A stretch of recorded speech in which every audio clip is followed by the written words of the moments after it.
I'm very emotional. I think that I feel the obligation. I feel frustrated, um, honestly, with myself because I spent so much time over the last couple weeks just focusing on the half that I hate right now, like the half of the country that I despise.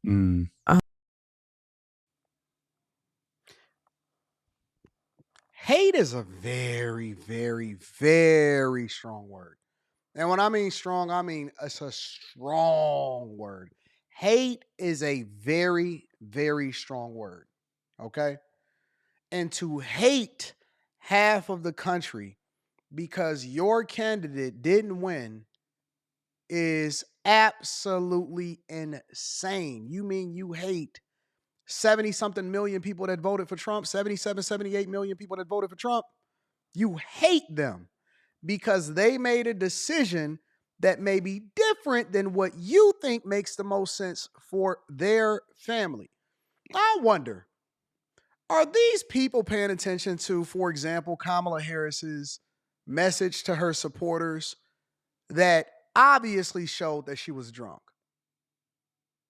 Did they watch it? Like, are they watching all of the same things that we're watching, or are they selectively paying attention to what's happening across the United States? Are they paying attention to what's happening with the tariff war?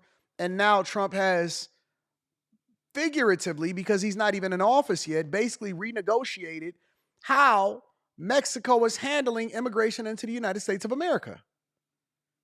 Are they paying attention to the $1.5 billion that was spent in 107 days, although her team basically said that there was no way that she was going to win in the first place? Here's a better question, and let's mine this out. And again, I'm gonna see students who I'm not the sharpest knife in the tool shed, but let's mine this out for a second, right? If your candidate had won, would you still hate the other half of the country? Because to hate the other half of the country because they voted a certain way doesn't change whether or not your candidate is going to win or lose, because half of the country is going to vote for the opposition in the first place. And so we then look to the battleground states in which he won every single battleground state and he won the popular vote. And so even if your candidate win, does that take away from the fact that you still hate half of the country because you're a hateful person? You see what I'm saying? Hating half of the country is going to be hating half of the country, regardless of whether or not your candidate win or lose, or are you just a sore loser? Chick is crying. She's crying because they lost. Um, and I'm frustrated about that because That's not a person that you want to have your you friend, don't man, get because they understanding can't through even have a frustration and conversation with hate. you. And I think that what I feel guilty about is knowing that there's an obligation to a whole other half, of the country, and It's a strong word. and feeling like there has to be a conversation, a come to Jesus, as they say, with so many people because we are really not on the same page. And I am at a loss at this point for how to get there. And so I think you guys know I'm fiercely competitive over all kinds of ridiculous things. But what I really don't like to do is I don't mind saying I don't know. I don't mind admitting I don't know. I hate not knowing for an extended period of time and feeling like the overwhelm of I don't know where to turn to find the answer, right? Like, I don't even know if at this point people will be honest about their reasons for voting for the other side, or if they'll be honest about who they really voted for, because they probably know us or have seen us and wouldn't feel comfortable telling us the truth. So where do you go to solve an I don't know when you're not even confident that people will be honest with you? You know what I mean? And it's like the weight of that. We were in our group chat earlier, and I'm sorry if I'm flailing. I'm trying to make sense. You make sense. No, you don't. We were in our group chat earlier. No, you don't make sense. And this is how you know you don't have a good friend group, because when they just support even you crashing out and saying something stupid instead of holding you accountable, that's not a strong friend group. That's somebody that's watching you crash out. Let's let her finish. I ain't even gonna get there Earlier. yet.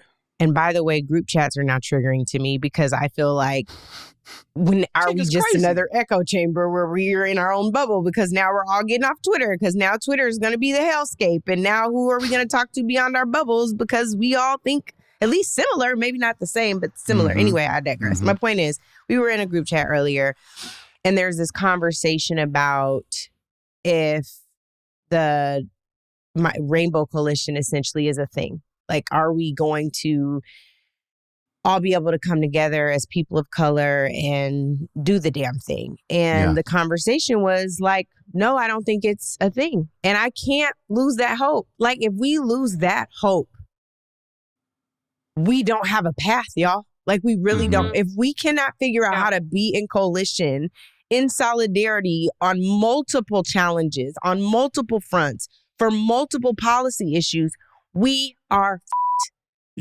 we are. Like, there's not a nice way for me to say, Dad, sorry, I had to cuss it. There's no other way for me to explain it. We are if there's no coalition, if there is no coming together for a larger group, there is no path to victory. And I don't want to lose. I don't want to lose. That's real. This chick is insane, bro. Real talk. Well, listen, I hate to break it to you, baby girl, but we had to endure through 4 years of incompetency and an absolute crash of the economy and immigration and the endless wars that just started up again and just straight up started to get to it. And the minute that Donald Trump won, now you see a ceasefire, you see migrant crises, and you see Mexico doing things different. You see government workers and government people starting to scramble because they know that we run it inefficiently in our federal government. It's so many things that's changing. You see Mark Zuckerberg just pulled up to the White House because he wants to know and he wants to play nice now. And if Elon Musk hadn't bought X, and we don't care if y'all leave it or not, y'all can go to Blue Sky if y'all want to. If Elon Musk hadn't bought X, then we would have still been censoring the president from being able to say what he wanted to say. He had to start his own platform just to be able to execute on freedom of speech. And we've seen so much election interference and so many different things that happen.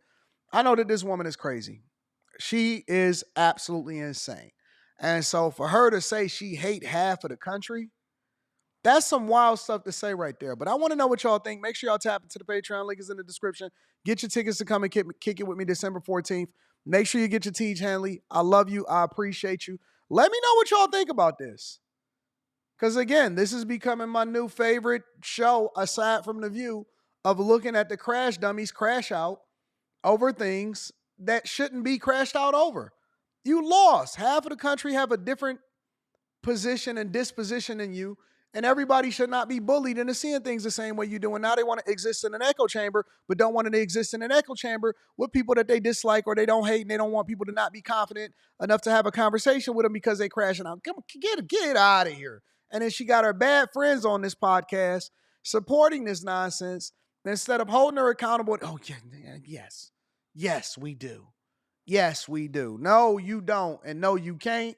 Yes, you did lose. That's the only thing you got. I love you. I appreciate you. Y'all tap in because we're going to continue to have these conversations. I'm out.